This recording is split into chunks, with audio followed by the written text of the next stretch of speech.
और मखदूम साहब ने कहा कि भाई मैं अपने आप को कभी जहांगीर नहीं कहता, मुझे लोग जहांगीर कहते हैं। तो अगर लोग क्यों कहते हैं,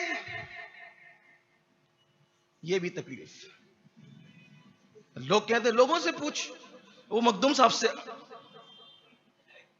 टकरा रहा है, जिसकी शामत हदीस पाक है। हदीस पाक का मफहूम है, अल्लाह ताला जब किसी को हलाक करने का इरादा करता है तो किसी अल्लाह वाले से उसको टकरा देता है, किसी अहलुल्लाह से उसको टकरा देता है, वो फिर वो हलाक हो जाता है, हमेशा के लिए खत्म, किस्सा खत्म हो जाता है उसका। देखो अंजाम क्या होता है।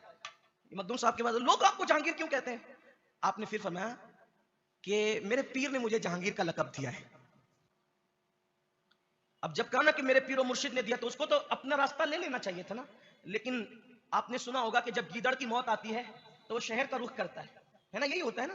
तो अब मखदूम साहब ने कह दिया कि मैं नहीं कहता, भाई पब्लिक कहती है, लोग कहते हैं कि मैं मुझे जहांगीर का। लोग क्यों कहते हैं, तो कहा मेरे पीर और मुर्शिद ने कहा। अब इतने बड़े पीर और मुर्शिद ने जहांगीर कह दिया तो बात खत्म होनी थी। तो कहा पीर और मुर्शिद ने जहांगीर क्यों कहा, पीर और मुर्शिद ने जहांगीर क्यों कहा। मखदूम साहब को आया गुस्सा, मखदूम साहब को आया गुस्सा।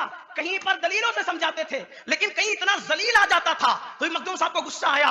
और जब मखदूम साहब को गुस्सा आया तो मखदूम साहब ने फरमाया, तू ये कहता है कि मेरे पीर ने मुझे जहांगीर क्यों कहा, अब सुन, मैं जहांगीर भी हूं, तवज्जे, मैं जहांगीर भी हूं और मैं जागीर भी हूं।